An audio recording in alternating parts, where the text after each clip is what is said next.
Alrighty mga kaunggoy, it is I, Manong Jaire, back at it again with a brand new usapang video mga kaunggoy.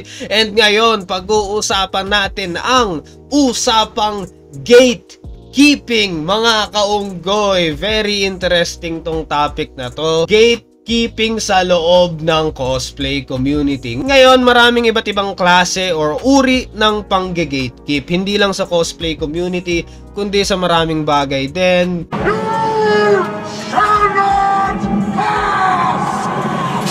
Be it sa work, sa school, marami mga kaunggoy, hindi lang sa cosplay community. Pero ngayon, I want to make it specific para hindi ako mahirapan na pag-usapan tong topic na to.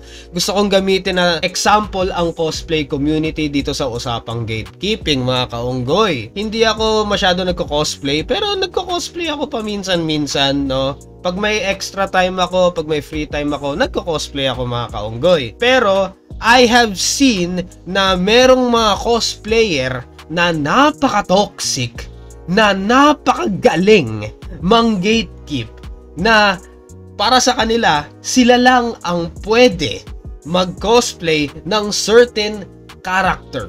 Sila lang ang pwede mag-cosplay ng certain costume or kung ano man certain shit na pwede nilang i-costume or i-cosplay, no? Sila lang ang pwede. May mga nakikita ako mga kaunggoy, mga naririnig ko from other people na mga kaibigan ko na cosplayer, mga iba't ibang cos groups. Ang dami kong mga naririnig na ganyan. Naririnig ko na yan yung terminology na gatekeeping. Ano nga ba ang gatekeeping, alright? What is gatekeeping? According to Urban Dictionary, gatekeeping is defined as when someone takes it upon themselves to decide who does or does not have access or rights to a community or identity. Ngayon, kung hindi nyo na-gets yun, bigyan ko kayo ng example ng pang-gatekeep, alright? So, imagine niyo to. Ralph Michael Cruz! Ralph! Gagamitin kitang example dito, alright? So, okay lang naman sa'yo, no? Okay lang naman sa'yo. Shoutout kay Ralph. Follow nyo siya sa TikTok at sa YouTube. Hindi ko alam kung active pa siya sa YouTube. Pero ngayon, kunwari, gatekeeper si Ralph. Spider-Man cosplayer siya. Ganto kasi yon. Ang mindset ng isang gatekeeper, ako lang ang pwedeng gumawa nito. Ako lang ang pwedeng magsuot nito.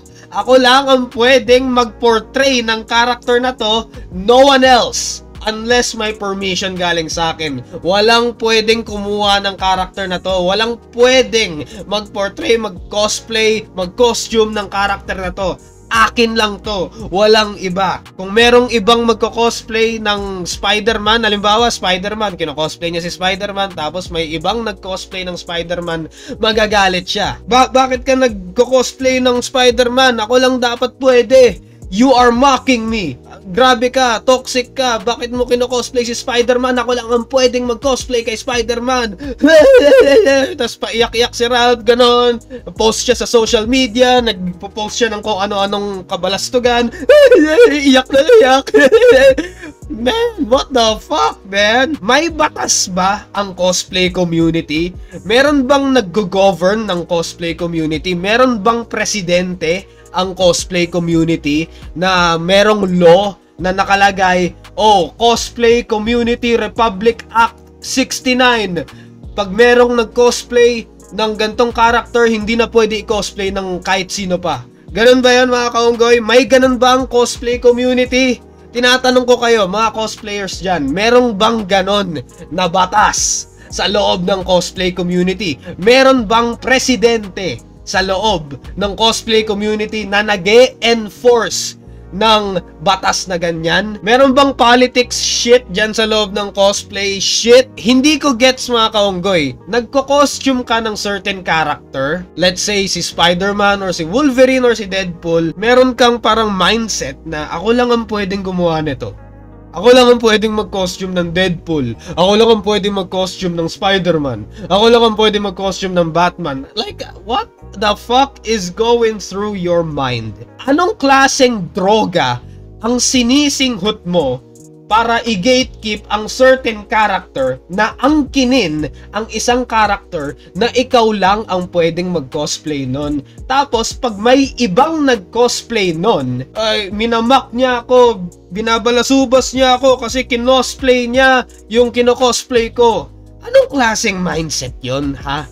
Anong klaseng katangahan yun? Nag-iisip ka ba, mga kaunggoy? Anong klaseng pag-iisip yon? Word of advice, mga kaunggoy. Ako, ito mahilig ako magbigay ng advice and I don't give a shit kung ite-take nyo yung advice ko or hindi.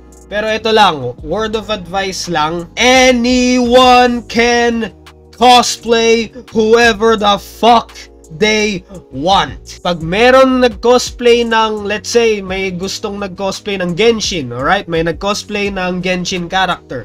Tapos may iba namang tao na nag-cosplay ng Genshin character din, no? Okay lang yun. Isipin nyo kasi, this is a safe place for everyone to express whatever they want to express. This is a safe place for all of the, people na fan of something or may fandom, ganon. They are fans of Marvel, anime, kung ano man. This is a safe place for everyone who wants to play dress up, alright? To play a certain character, alright? Safe place to, mga kaunggoy. It's just a hobby. Ano to, ginawang negosyo yung cosplay? So yun ang gatekeeping in the cosplay community as well as what is gatekeeping. Now, I think I've made a very, very good example, mga kaunggoy. So, meron din gatekeeping on social media. Gatekeeping on social media refers to the intentional withholding of information, knowledge, access, or opportunity, keeping these things all to yourself. So, ang naisip ko na example dito siguro is siguro yung mga nagfi-freelance online, no? Yung mga online freelancers, tapos meron silang parang may nahanap silang clients, meron silang group, tapos parang ayaw nila na yung ibang tao na malaman yung parang way nila na makakuha ng iba't ibang freelance clients. Alam mo yun, parang sila lang pwede. Hindi pwede yung iba. Tapos, what is gatekeeping in real life? In general, gatekeeping is the act of controlling access to or limiting participation in a particular group, community, or culture. Pwedeng example dito yung mga feeling mayaman dyan. Alright? Yung mga, may naabot ako. I'm working at a corporate job. Ako ang magaling. Kayo hindi. Like, hindi kayo pwede pumunta dito. Ako lang ang pwede. Yung mga ganun. Alam niyo yun, yung mga kapitbahay nyo na feeling entitled, no? Yung mga feeling mayaman, ang dami naman utang. Yung feeling mayaman, wala naman sariling bahay, rumerenta, no? Mga kaunggoy, ang daming ganun, right? Is gatekeeping bad? Is it bad, mga kaunggoy? Good or bad ba ang pag-gatekeep? Now, ang opinion ko dito, from a business standpoint, maybe, from a professional and business standpoint, yes, parang may gray area dito kung usapang business, mga kaunggoy. Alright? Kasi merong mga bagay na hindi mo pwedeng i-share sa kahit sino kasi trade secret mo yan. Or let's say, sa industriya ng freelance or acting, no?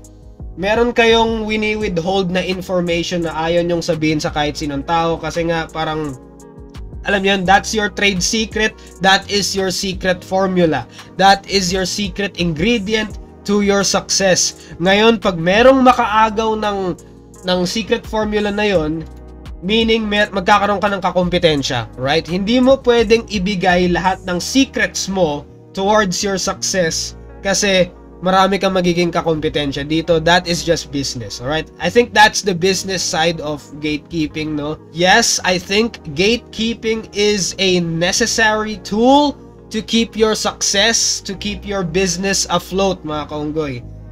Business yun, professionalism or whatever the fuck you wanna call it, right? Gatekeeping can be particularly problematic as it can be used to restrict the flow of information and limit the diversity of perspectives and experiences that are represented. So, pwedeng gamitin ng example dito yung mga criticize or whatever mga kaunggoy. Overall, gatekeeping can play a significant role in shaping the dynamics of online communities, and it's important to be aware of its effects and to work towards creating more inclusive and welcoming spaces mga kaunggoy. Ngayon, pag mga community, let's say mga fandom or mga cosplay, yun, katulad ng cosplay, magandang example ng cosplay o kaya friend groups o kaya yung mga grupo-grupo, no, sa mga school, di ba? Pag nasa school kayo, merong mga group of friends, ganto ganyan. Oh, kami lang dito. Kami lang ang rich kid dito. Kami lang ang pwedeng maging kaibigan dito. Or halimbawa, nasa canteen kayo, tapos may group of people na nasa table na yon, tapos uupo ka sa table na yon, sabihin sa'yo, oh, bakit ka naikiupo sa amin?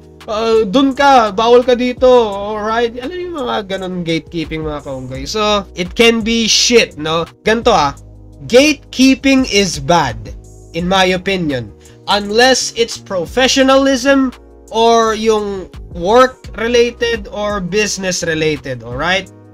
So, gray area yung business. Pero gatekeeping is bad, no? Kung titingnan mo, you are restricting people na maging inclusive or whatever. Alam mo yun, inclusivity, di ba? Pinupush yan ng mga tao ngayon. Oh, inclusivity! We have to be more inclusive, ganon, or whatever the fuck they call it, alright? So, ang daming ganon ngayon. Ngayon, in conclusion, cosplay community, gatekeeping, is it bad? Yes. Ganto kasi yun. No one has the right to own a character that is not even theirs. Alright?